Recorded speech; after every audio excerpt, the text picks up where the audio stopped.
to begin the big job of cleaning up and putting their lives back together. After Wright, the storms moved across the Ohio border and into Harrison, a town that tonight is literally in shreds. News 5's Clyde Gray joins us now live from Harrison, which I understand at one point was closed to outsiders. Clyde?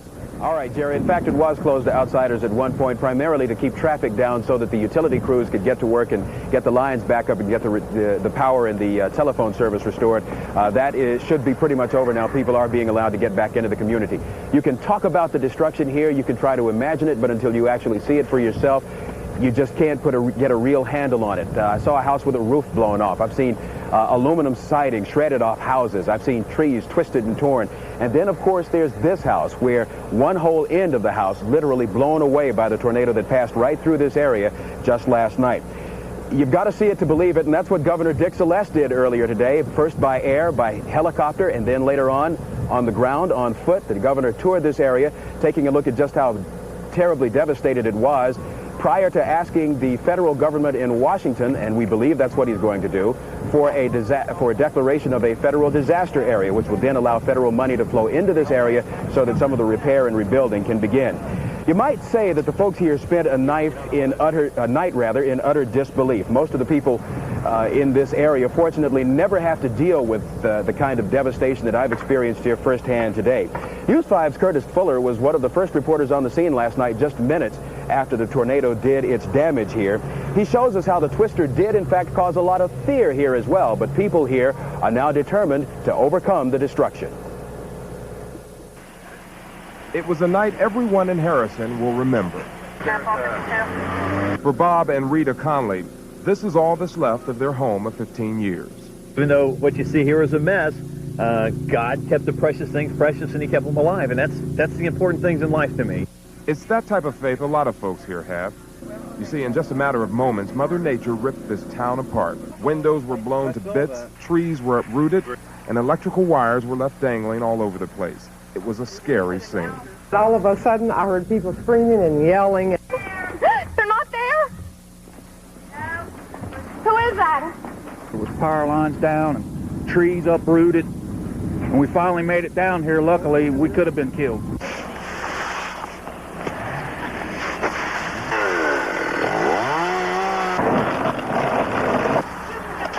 This is what folks in Harrison woke up to.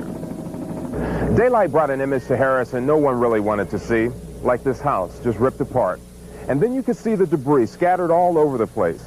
You know, after spending all day and all night here, you begin to wonder, how did it happen so fast?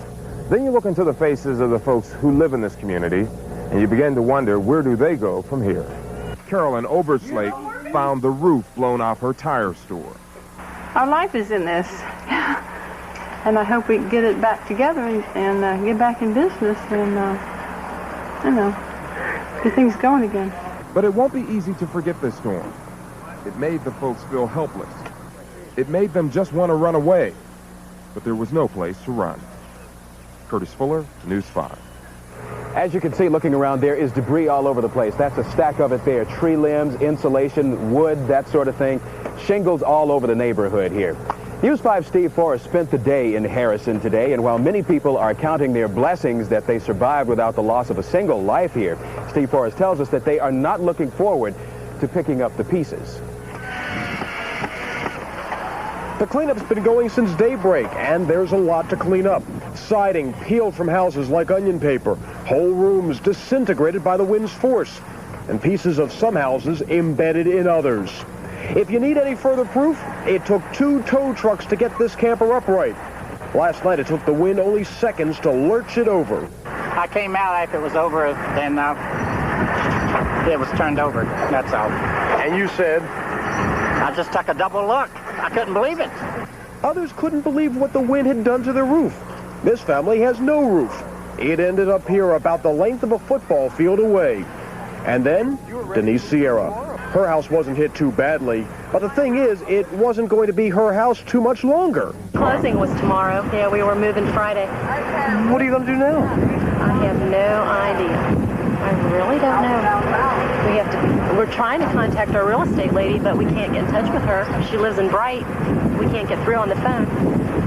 So She may not have a house either. nope. Still, most people like Sierra are maintaining a good attitude about what happened here last night. They can afford to. Nobody died. Nobody was seriously injured. And you can always replace a wall. Steve Forrest, News 5. Well, right now you're looking at a couple of people working to repair a roof. There's a lot of that around here. Neighbor helping neighbor. Unfortunately, that can be dangerous. We understand that one man was helping to repair a roof somewhere in the area that was damaged by the storm.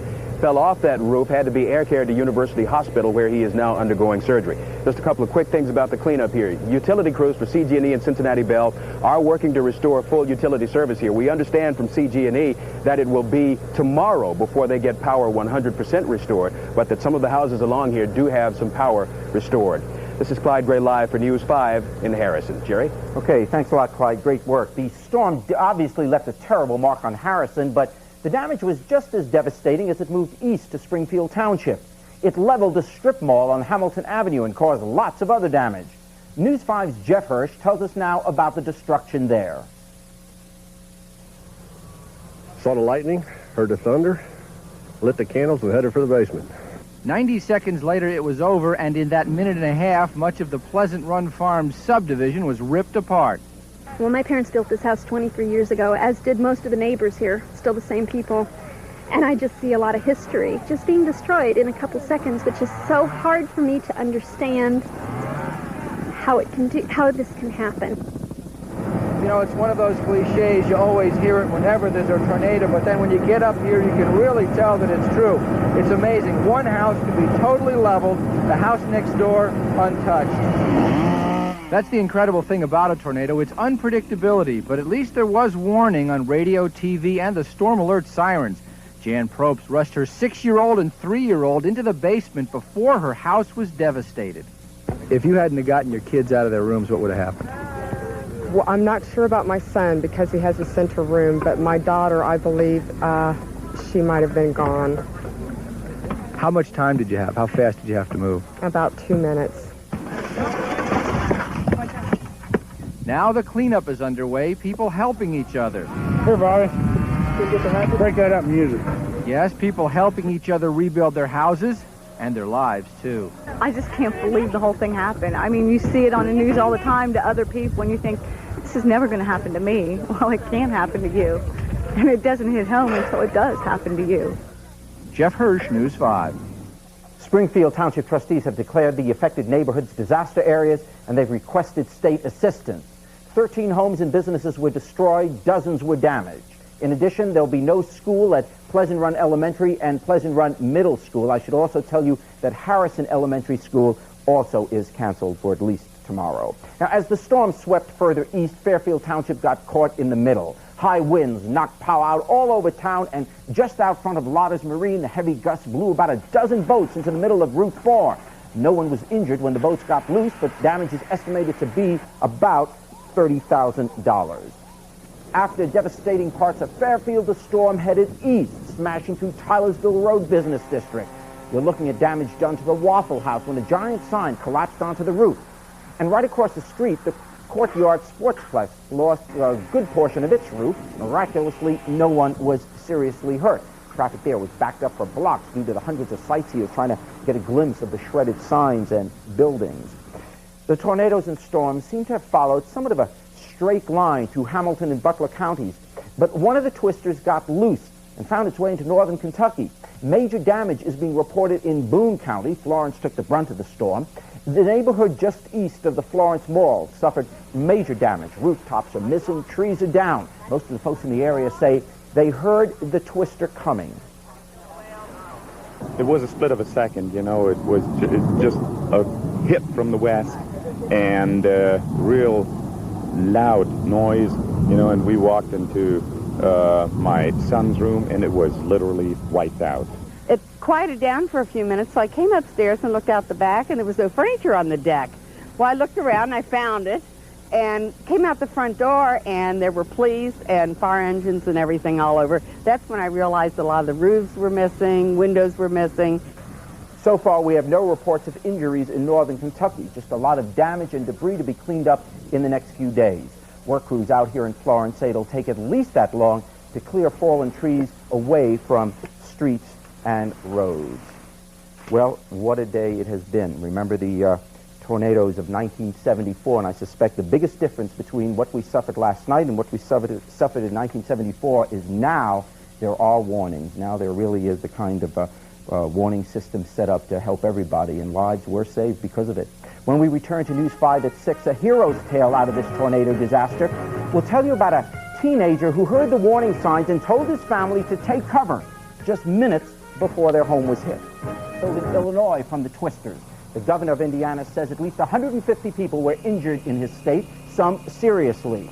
He has declared a state of emergency, and the National Guard has been out to help clean up this mess. The towns of Bedford and Petersburg, west of Indianapolis, appear to have gotten the worst of the storm in Indiana.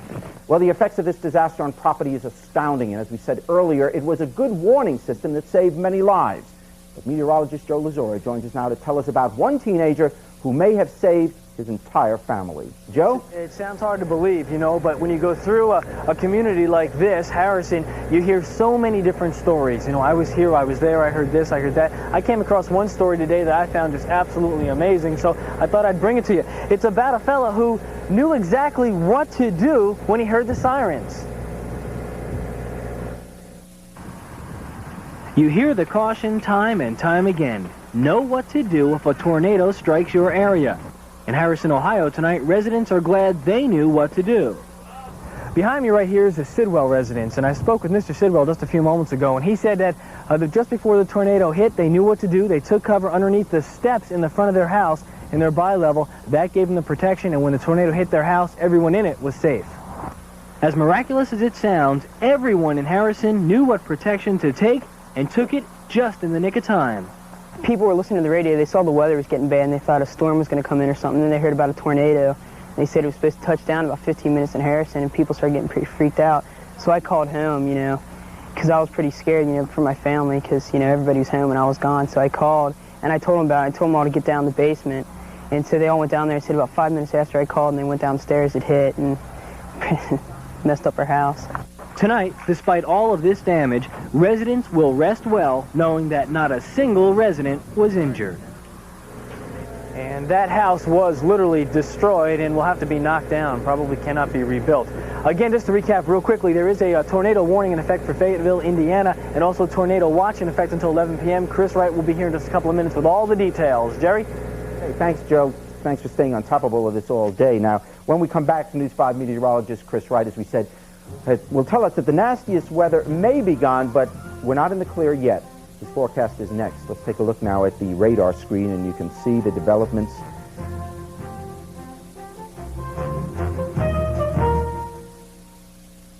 A murderer he can't hold.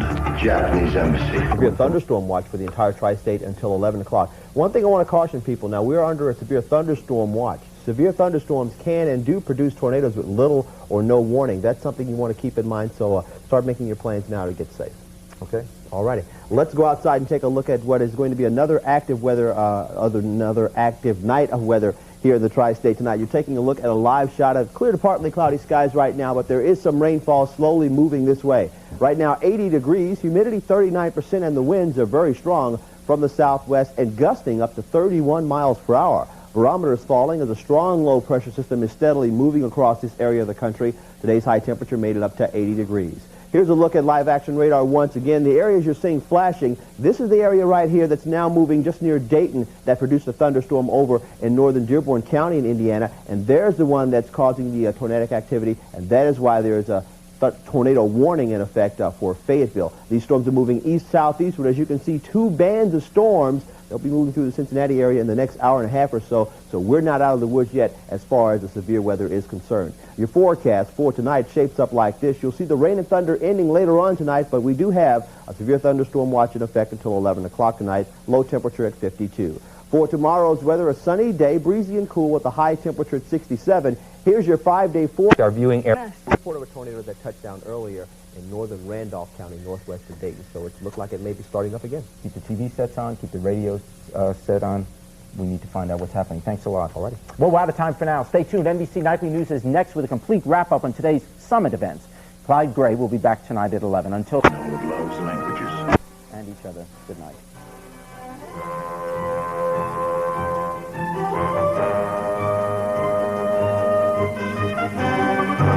southwest. News 5's Marty Pieratt shows us just how handy that help will be. Don Doran is a man searching for help. His home is a has-been. Wall's gone. The house lifted up. Like hundreds of other Harrison residents who were uprooted by the tornado, Doran waded through the Federal Relief Center that opened today at the Harrison Elementary School. The feds are here for about a week to help people find temporary housing, get a grant, or secure a loan. Don's story sounded kind of like all the rest. House is destroyed. We had a couple walls left standing. We were a lot luckier than a lot of people. We didn't have walls collapse on us or roof pulled off, but we did have a lot of structure damage, and it does need a roof. The bookcases were, I'm sorry, if I had my videotape, I'd be more than happy to make you a copy. I got all this on record of the pile. Within a week, the checks or loans will come trickling back to this community. After taking care of the red tape, it was back to work. Things are shaping up, but the scars may last a lifetime. 1 week ago tonight, this was a pretty dandy neighborhood. And then a tornado rolled over that Indiana hillside like nothing these people had ever seen before. Most of the people around Wright, Indiana, and here in Harrison, Ohio, say it's the worst thing that's ever happened to these communities. If so, they should be proud. Because although the storm bent and broke a lot of the homes and neighborhoods here, certainly the spirit of the people did not. In Harrison and Wright, Indiana, Marty Pieratt, News 5. The News 5 truck became a delivery vehicle. All the help is desperately needed.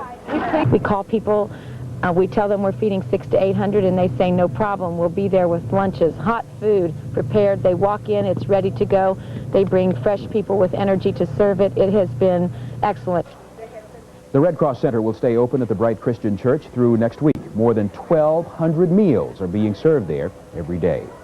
Well, still ahead, Pat Barry promises, yes, promises, guaranteed, Sunday is going to be great. These three brothers are starting from scratch. It's hard enough rebuilding one house. Just imagine what it's like rebuilding three. Tom and Bill Beck, along with their brother Ron, live side by side here on Mount Pleasant Road in Dearborn County, Indiana. Each had his house blown apart by the recent tornadoes. The memories of what happened are not about to go away. I was shocked that I had a vehicle left where I could get out, but I wasn't near as shocked when I come out of my basement as I was when I looked down here and seen this was gone, and him standing here by himself. Because I thought the worst. When I seen the floor and stuff gone, I thought it sucked him right out of the basement. When I come out of the basement, I was glad when I seen his pickup truck come across the field. Supplies were ordered last Monday, and with the help of a volunteer crew, work began immediately. It's been family and fellow employees. We've had good help. We've had a lot of help that showed up, didn't know who they were, offered to help. Slowly but surely, one by one, each house is starting to take shape. These brothers have always been close, and in the past week, they've worked like a team, rebuilding their lives. The Beck brothers say they're really surprised at how far they've come and how much they've accomplished in such a short amount of time. But they say they're waiting for the big accomplishment. That's when all three families are back inside their homes, getting their lives back to normal again. Last Sunday morning, I would have never dreamed we would be this far. You know, I figured if we had to clean up and save what was here to be picked out, we'd be lucky. You know, and here we are, we're getting ready to start the third one, so it's just amazing. Courtis Fuller, News 5. Still ahead tonight, a burning oil tanker is now a definite threat in the Gulf of Mexico. And the world's oldest man passes away today. We'll give you his secret to making it to 112 years old. George Vogel with sports. Now, Cincinnati's News 5 Tonight.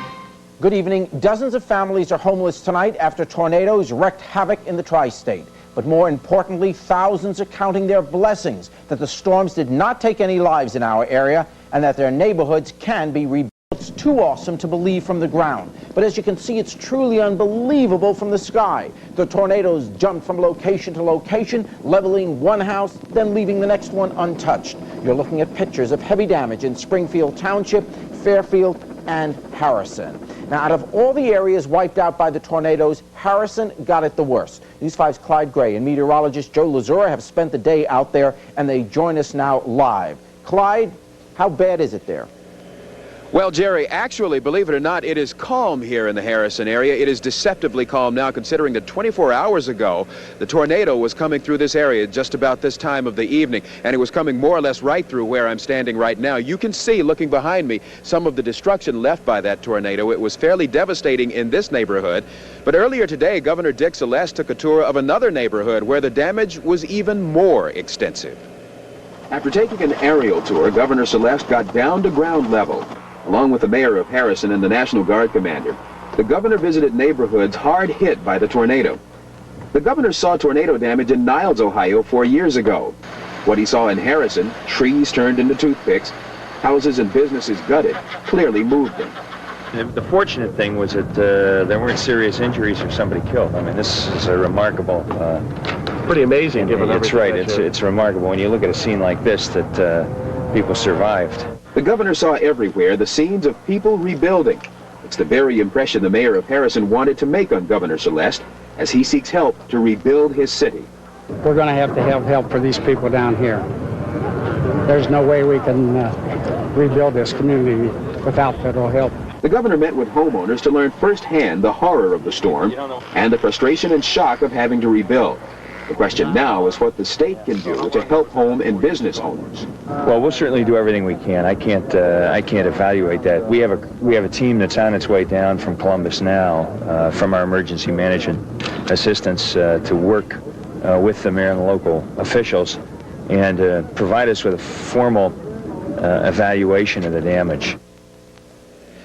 Joe Lizura joins us now. He's going to be talking about a different aspect of this storm and some of the damage it did to this area in just a few seconds. But before we get to that, I want to point out to you that there are a few school closings in this area because of the bad weather. First off, Pleasant Run Elementary and middle schools will be closed tomorrow. There will also be no classes at Harrison Elementary, junior high, or high school. And the summer school classes for the school system serving Wright, Indiana, will be postponed. Also, in the Southwestern Local School District, the William Henry Harrison High School is closed, as is Crosby Elementary School. St. John the Baptist Elementary School, the Christ Center School are also closed, and the graduation ceremonies at Christ Center School are postponed as well. All right, Joe Lizura joins me now, and as I said before, he's going to be talking about a little bit different aspect of what's been going on in this area. Joe? Well, you know, it's hard to believe that just as you said 24 hours ago, Harrison was in the process of becoming a partially destroyed community. And you know, you look around here and it's just unbelievable. Well, last night while it was happening and shortly after the tornadoes touched down, our own News 5 Courtis Fuller was one of the first people here to assess the damage as the tornadoes did touch down. He met up with one family that lost everything, including their home, all their belongings, but tonight they are thanking God that their family has survived. This is all that's left of Bob and Rita Conley's home. That there's material, I can replace that, you know, and we'll go on, you know, with our lives the way it is. God gave it to us, God took it away, and he'll give it back to us again. That's how we look at it. 15 years, though, a lot of blood, sweat. Doesn't matter, you know, the important part is we got a 17-year-old son, he's fine, and we got a 14-year-old son, and he's fine, and a 12-year-old son, and he's fine, and those are the important things in life. The Conleys, like many other families in Harrison, spent a night of disbelief. For them, their home of 15 years destroyed. I mean, now it's just basically everything's okay, you know. We'll replace everything and get on. Anthony and Jamie Delwig of Green Bay, Wisconsin, were on their way to North Carolina for vacation. We tried to find a midway point to stop, and we decided to stop here. It looked good. We show up, and within 15 minutes, we wanted to get something to eat at Bob's Big Boy, and that's about it. The rest is history. We saw Bob's Big Boy, his face hit the dirt, and that's when we hit the dirt. These pictures tell the best story of what happened here. Still, it's a sight that even as you look at it firsthand, as I did overnight, you are in shock, because you wonder how something so destructive can happen so fast.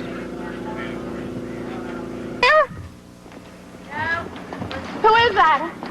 Mom? I told him no one was at the house. John? Yeah. Oh, God, what? Yeah, you talked to your parents yet? Yeah, Mom, Jenny, let's call them. They called the house. Oh, they called your house? We were all over Tom's. Okay. Police say as many as 100 homes may have been destroyed. Some folks were trapped inside. Fortunately, no one was seriously injured. We have a lot of electrical wires down. We have a lot of gas leaks, and we're trying to contain all those right now. I was just singing the choir in the morning.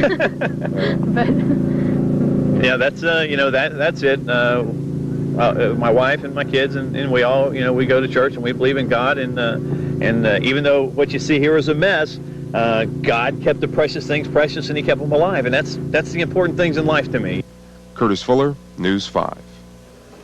Now, what hit the tri-state here, the tornadoes we had, were just a very small portion of a huge outbreak, one that's destined to become one of the top 10 worst outbreaks for tornadoes. And coming up in a few minutes, I'm going to show you more about how the Midwest was just pelted with these storms. Jerry? Joe, I think and Clyde, one of the major items this time compared with some of our tornado disasters in the past was the warning. Apparently, people really got warnings and took care of themselves. Yeah, without a doubt, the warnings played a part. If we had over 50 tornadoes, if this had happened 15 years ago, there would have been hundreds of deaths, not just 10. So, Jerry, we have a lot to thank, especially our warning system. I'll have more on this huge outbreak in just a few minutes. Okay, thanks a lot, Joe.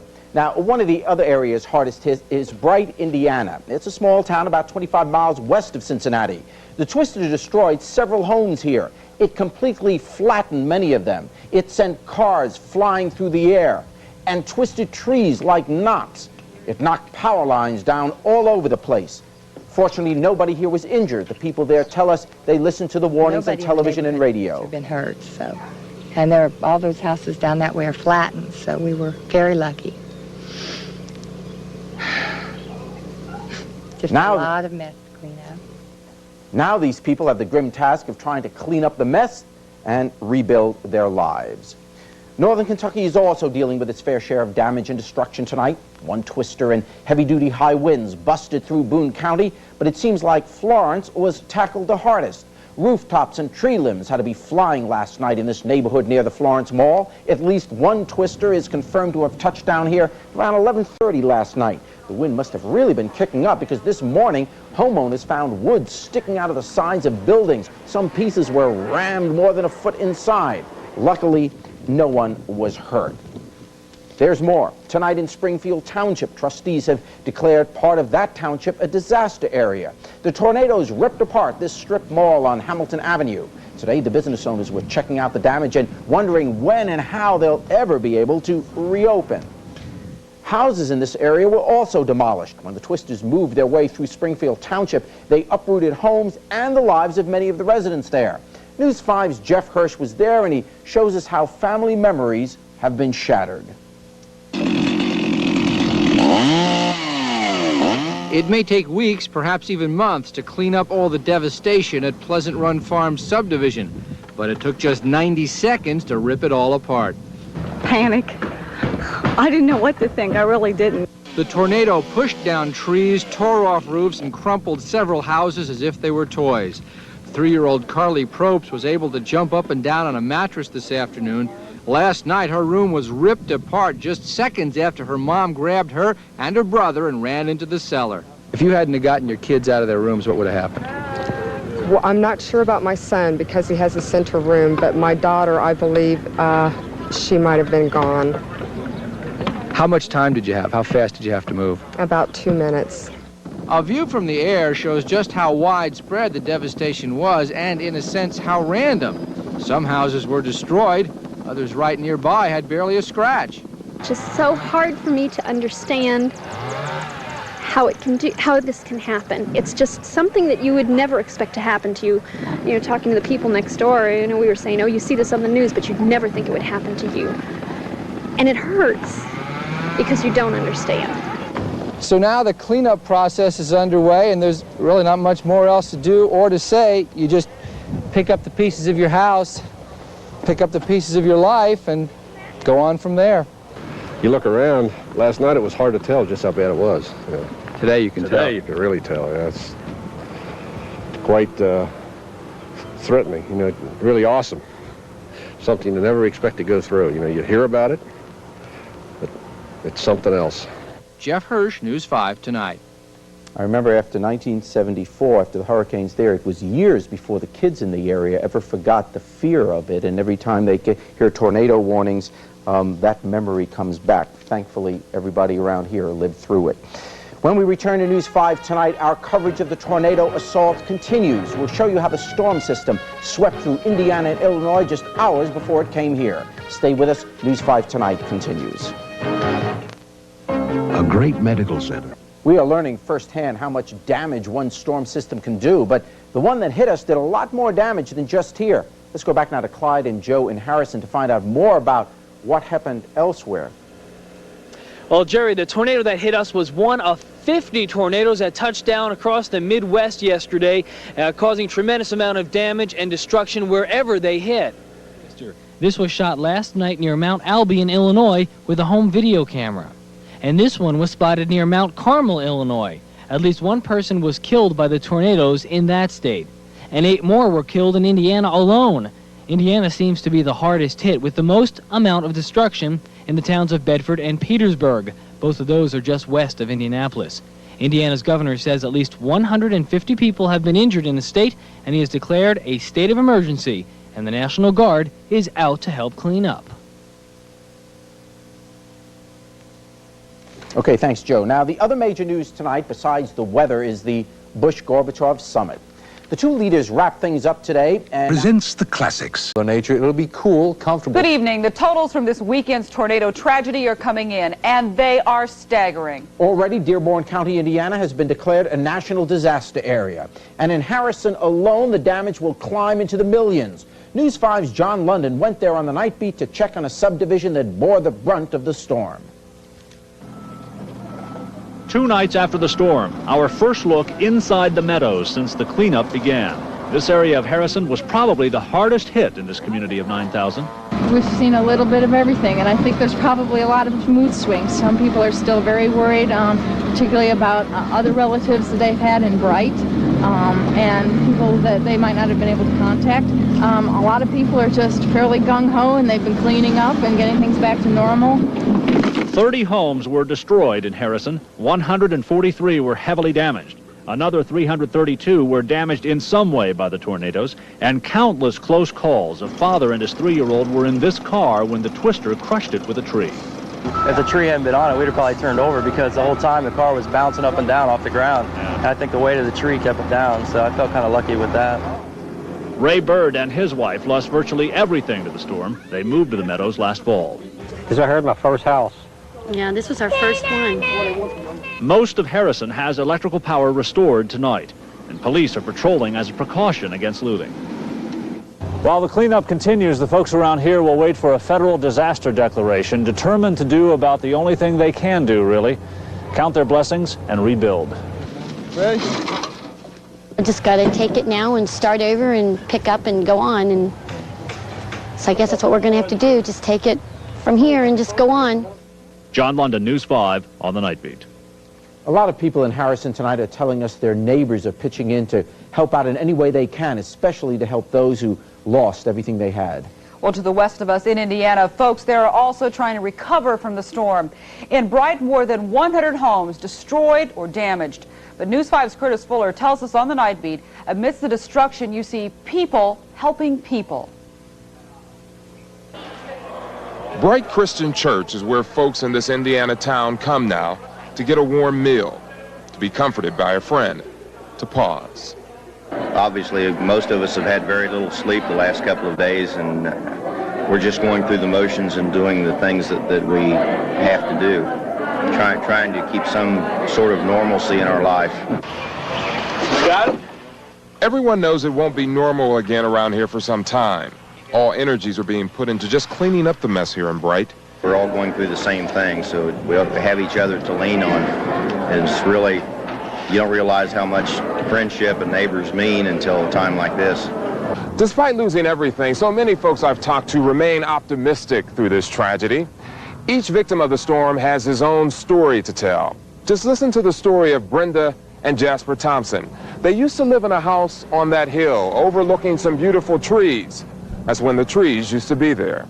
It didn't seem real to me at all. And then I was wishing it was a dream. Brenda and Jasper have lived here for 10 years. They were out of town when the storm hit and said they just went into shock when they arrived at their driveway. They couldn't believe their house was gone. We've lost quite a bit. We have saved some things, but we're fortunate to be alive, really. So that's the way we feel. The reality hasn't hit yet, though. But they look forward to the day when they can enjoy the view from the top of the hill again. Courtis Fuller, News 5 on the Night Beat. Despite all the problems in Wright and Harrison, commencement at Harrison High School will go on as planned tomorrow night. 4 people were killed in Petersburg, Indiana by the tornadoes, and a third of the town was left mangled. Firefighters who surveyed the area say more than 100 homes were completely destroyed and more than 400 homes and businesses were damaged. After Saturday night storms, the town of only 4,000 found themselves without electricity, plumbing, or phone service. The folks here say the loss of life is far greater than the damage. We have insurance, and it's going to be a hard road, but when you lose people, we've lost 6 citizens, and that really hurts. Oh, we rebuild and keep going on. This is a great town. Southern Indiana is the best place in the country, and we're going to rebuild, stay right here, and keep on going. More than 30 work crews are working round the clock to help clear out the debris and restore power to Petersburg. Believe it or not, there are still a lot of people here who need immediate help, and the Red Cross is prepared. The Red Cross will have 3 local service centers open tomorrow. They will be open from 1 in the afternoon until 8 in the evening. In Harrison, go to the community center on George Street. In Pleasant Run, the center is at the Presbyterian Church on Pippin Road. And in Bright, Indiana, a view from Indianapolis shows you that they're popping up all over the place. They're going to be strong, and they're going to be moving through the tri-state. We also have a tornado watch in effect on areas that I've highlighted in red there. That's Butler, Warren, Clinton, Preble, Montgomery, and Greene counties, and in Indiana, Franklin and Decatur counties. Now, I'll be giving you all the latest information on this. Plus, I'll show you a look at the next 30 to 90 days. It's not a pretty sight. Coming up in just a few minutes. All right, thanks a lot, Joe. Now, in case you're wondering why we're having so many tornadoes in June, it's really not all that unusual. June ranks second for the number of tornadoes each year. The month that ranks first is March. Well, the threat of these vicious June tornadoes became reality for parts of Kansas and Missouri overnight. 21 people are hospitalized in Emporia, Kansas. The huge twister tore through the small town, leaving the now familiar scenes of damage and uprooted lives. The Kansas National Guard has been called in to guard against looting. Well, the last thing folks in Dearborn, Hamilton, and Butler counties need right now is a threat of more devastating weather. In fact, tomorrow in Harrison and Fairfield, people can sign up for federal help from last weekend's twister. News 5's Jeff Hirsh reports the federal disaster program got underway today in tornado-ravaged Wright, Indiana. There's still a lot more cleanup to do in Wright. To help with that rebuilding, applications for federal disaster help are now being taken. The purpose is to help the people recover their losses. To do that, people can apply for low-interest loans, outright grants, or perhaps even tax refunds. All the appropriate agencies are here at North Dearborn School. Jeff and Cindy Batchelor want help to fix up their mobile home. Well, it's half on the ground and half up in the air, and there's no blocks holding it up, so no storm hits, I don't want to be there. Other people brought pictures. Looks like a war zone. This is one of our neighbors that just lost everything. This is the neighbor lady across the street, and you can see the devastation that it has caused. It's taken off her front porch and these huge, huge old stately trees that have been there for years and years. The federal disaster people will sort through all the paperwork as quickly as possible so folks can get some money. Now, keep in mind the feds will not pay for something your insurance will cover, but they could pay for items your insurance will not, and they could pay for even more if you have no insurance at all. Bottom line is this: if you have even the slightest doubt over whether you could qualify for federal aid, go ahead and apply. I mean, when you've already lost everything, what else do you have to lose? Jeff Hirsh, News 5. Federal aid centers opening tomorrow are at Harrison Elementary and Fairfield Freshman Schools. Now, we know there's a lot of interest in this story. Joe will have an update on the weather situation shortly, and we're also working on several other weather reports for you, including a look at the 30- and 90-day weather outlook. In other news, in Texas tonight, the skies around Houston are filled with thick black smoke after a series of explosions ripped through a chemical plant. Take a look at the smoke and flames here at Solvents and Chemicals Incorporated in Pearland, Texas. Oh, wow. The fire was apparently triggered by a spark from a forklift that ignited 55-gallon drums of chemicals. If you look closely, you can see a drum exploding in midair. Miraculously, none of the workers inside the plant died, and only one suffered serious injuries. He has second- and third-degree burns. A Houston television reporter describes the scene as he saw it when he arrived there. Field of streams. The workers have been going for days trying to get the ball fields at Rumpke Park ready for play. They're putting up new fences where last weekend's tornadoes blew them away. A light pole has to be moved into place even though the park doesn't yet have electricity. The old one was snapped in half by the winds.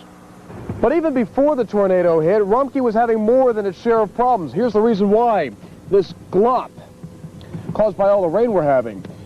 Rumpke lost half of its May schedule alone, and since the tornadoes hit, the park has lost 225 games. Those are games which they want to make up. Trouble is, they don't know if the weather will let them. If it keeps it up, I might have to go into another line of work. That's just killing me. I can't stand the rain. I'm sick of it. At Denier Electric, just up the road, you can find softball bats stuck next to the duct tape. J.R. Williams plays shortstop on the company team, which plays at Rumpke. Trouble is, they've had as many games washed out this year as they've played. Have to play some doubleheaders just like the Reds. But the Reds have AstroTurf. Rumpke has grass. Brad Warman tells me the park should be ready for play tonight, if it doesn't rain. Good luck, Brad. Steve Forrest, News 5. Now, it's not just the grown-ups who can't play their games. Kids playing knot-hole baseball are also having problems. One mother who has 2 kids says the teams are trying to make up so many games she had her kids playing games at the same time. Survival of a community.